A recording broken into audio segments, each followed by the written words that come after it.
não é apenas uma forma tirana de governo, mas é construída ao redor da ideia de que isso é para o bem de um grande número. Então as pessoas, no fundo, que recebem ordens, são educadas ou convencidas, ou como quiser chamar, para acreditar que no final das contas isso é o melhor para elas. O maior objetivo deles é reduzir a população do mundo. O príncipe Philip, o segundo marido da rainha Elizabeth, disse isso. Ele disse, se um dia eu voltar, se eu reencarnar, eu quero voltar como um vírus mortal. É claro que ele quer, porque o que essas pessoas querem é isso.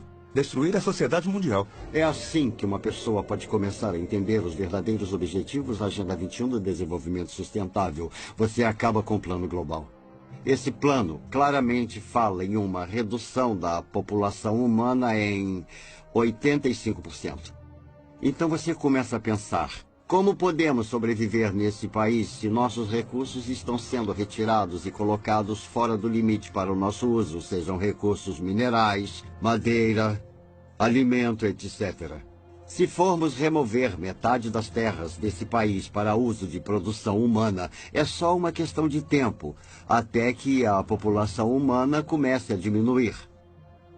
Mas quando entendemos que esse é o plano das Nações Unidas, podemos começar a colocar isso na perspectiva que precisamos. Maury Strong, das Nações Unidas, ele é um cara muito altruísta.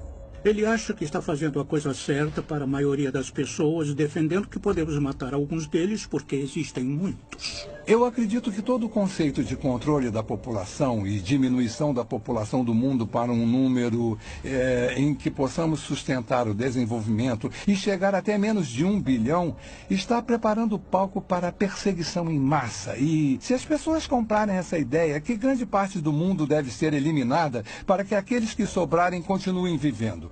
Vamos ver mais guerra, mais fome, mais doenças, algumas delas espalhadas de propósito para reduzir a população humana. Eu visitei um lugar chamado Pedra Guia da Geórgia, onde eles apresentam os 10 mandamentos do movimento da Nova Era em várias línguas diferentes. E um dos mandamentos fala sobre a redução da população para uma fração do que ela é agora. Então uma pessoa inteligente pergunta como eles vão conseguir isso. Se esse é um dos objetivos e eles vão trabalhar para alcançar esse objetivo, então quem serão as vítimas e como eles vão escolher quem vive ou morre? As pessoas acham difícil de acreditar porque não ouvem de muitas fontes. Você não vai ouvir na mídia, não vai ouvir dos líderes do governo, não vai ouvir das pessoas que estão criando isso, é um fato. Então as pessoas não percebem como já chegou longe. E em 6 de julho de 2009, o Papa falou abertamente sobre a criação de uma autoridade política mundial, com força para se dar poder. Começamos a perceber que estamos mais perto disso do que imaginamos. Esse sistema não vai apoiar o cristianismo ou o judaísmo. Direitos básicos como a liberdade de expressão, de religião e de ter sua própria terra vão desaparecer. Nos dias de hoje, já temos pessoas muito poderosas e influentes que se dedicaram para ver isso acontecer. Não tenho dúvida de que vai acontecer e logo. E por que não estou com medo nem correndo para as montanhas? Porque eu sabia que isso aconteceria. Incrivelmente, isso foi profetizado há mais de 2000 anos. Estou cansado das pessoas dizendo, você não pode provar a Bíblia. Posso sim, se você se der ao trabalho de descobrir a integridade do seu projeto, e então que o projeto teve que ser originado de fora do tempo, porque escreve a história antes que ela aconteça, com uma precisão assombrosa, e quanto mais sabemos sobre a Bíblia, e quanto mais sabemos sobre o que está acontecendo geopoliticamente ou no mundo, mais vemos uma convergência se aproximando dos cenários bíblicos clássicos. A Bíblia diz que nos últimos dias o governo do anticristo estaria sobre 3 pilares. O primeiro é um governo mundial, o segundo é uma economia global e o terceiro é uma religião global. As pessoas à frente desse governo mundial geralmente são contra os judeus e contra os cristãos. E eles querem unir todas as religiões do mundo e unificá-las com um propósito específico, que é colocar uma figura de liderança no poder que governaria um mundo. E a Bíblia nos alerta para esse tipo de desenvolvimento nos últimos dias. Estamos muito longe de onde estávamos nos anos 50 e 60, na atmosfera do anticristo. Se você está preocupado em ter os 10 mandamentos em um tribunal e essas coisas, você começa a perceber que estão evaporando rapidamente. A maioria das pessoas não percebe que sua liberdade vai evaporar com isso. Há muitos sinais hoje que indicam que estamos vivendo os últimos dias. A Bíblia tem tantas profecias nos alertando, nos dando uma ideia dessa época que está se aproximando, para que todos que estiverem vivos quando isso acontecer possam estar alertas e preparados. E uma delas, a maior talvez, é os israelitas se reencontrando, saindo de todos os lugares do mundo, quase 7 milhões de judeus voltando para Israel depois de 2000 anos. Isso é incrível. Algumas pessoas tentam dizer que é uma grande coincidência, ou parte de um plano diferente. Mas quando lemos as Escrituras, mais de 50 diferentes profecias no Antigo Testamento predizem que nos últimos dias Deus reuniria os judeus dos 4 cantos da terra, de um lado do mundo até o outro, trazendo todos de volta para Israel. É muito difícil tentar explicar isso. Ezequiel escreveu sobre a restauração de Israel e que nos últimos dias seria restaurada e ficaria da mesma forma de antes de ter sido dispersa. Sofonias diz que eles retornariam com uma língua pura, que é o hebraico, que foi restaurado por Ben Yahuta em 1948, a língua de trabalho de Israel e que já esteve morta antes do latim ser desenvolvido. Além disso, no livro de Daniel, está escrito que haverá um crescimento massivo de conhecimento. Pelo que eu soube, o conhecimento está dobrando a cada 4 anos. Isso nunca aconteceu antes na história do mundo, e isso está unindo o mundo cada vez mais. Tecnologicamente, as coisas são possíveis. Podemos falar ao telefone com alguém do outro lado do mundo, e parece que ele está na porta ao lado. Viajar se tornou muito mais fácil. E temos a comunicação pela internet. Todas essas coisas trabalham para fazer o mundo menor, o que me leva para o próximo ponto.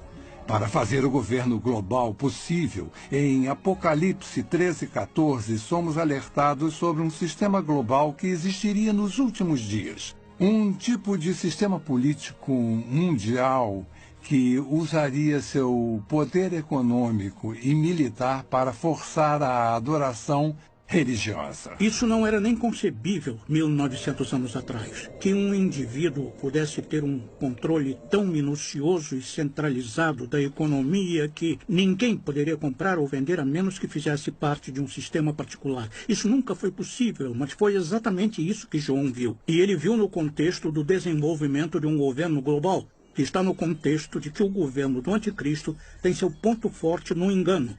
E seu poder vem do controle da economia, e seu objetivo final é a adoração de seu líder. É o Estado fascista definitivo. Eu acredito que a marca vai ser introduzida primeiro. Vai haver a tentativa de fazer parecer um mecanismo de defesa moderno. Se você for sequestrado, a polícia vai saber onde você está e vai poder te resgatar. Isso já está acontecendo agora com animais e também com seres humanos em algumas partes do mundo. Qual é a principal arma de Satanás? Está em toda a Bíblia. O engano.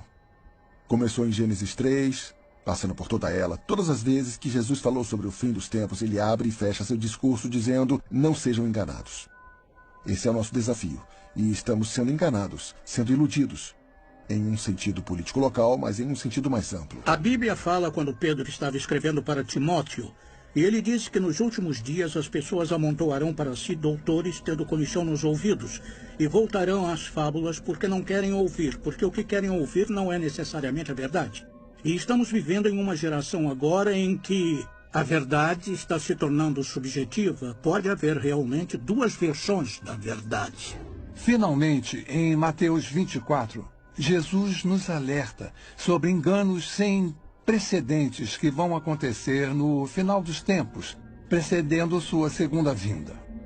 Especificamente no versículo 24, ele diz: até os eleitos seriam enganados, se isso fosse possível. E deve ser um grande engano para Jesus fazer esse tipo de declaração. E estamos vendo um aumento nos enganos hoje, falsas religiões surgindo e tomando controle nos Estados Unidos, onde há apenas uma geração, a maioria das pessoas professaria sua crença em Cristo, ou pelo menos sua ética teria uma base cristã. A cultura em que vivemos é bem estranha. Ela nega a existência da verdade. Para que servem as universidades? Eu pensei que fossem para descobrir a verdade. Qual é o propósito da ciência? Descobrir que é a verdade. E vivemos numa sociedade que nega a existência da verdade. Outro sinal é o crescimento da depravação do homem. Em 1ª e 2ª Timóteo, fala sobre como nos últimos dias o homem se tornaria mais focado em si mesmo, estaria em busca de prazer. Seria egocêntrico, orgulhoso, soberbo. E estamos vendo todas essas coisas hoje através do movimento da nova era de formas que nunca vimos antes. O importante somos nós.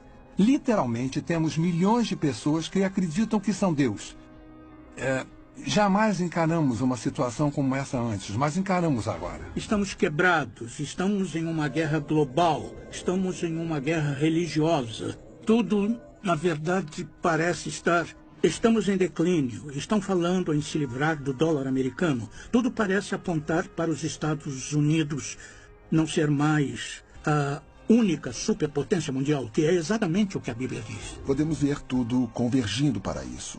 Então, podemos fazer uma lista dos principais países do Oriente Médio, da Europa e do Extremo Oriente e rever essa lista. Podemos falar sobre tecnologia, podemos fazer uma lista de tendências.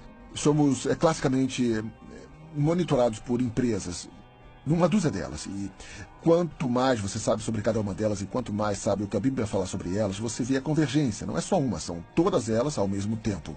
Está claramente dizendo que esta geração não vai passar até que todas essas coisas se cumpram. Faz parte desse discurso, mas faz de Israel a referência, é o relógio, é o cronômetro.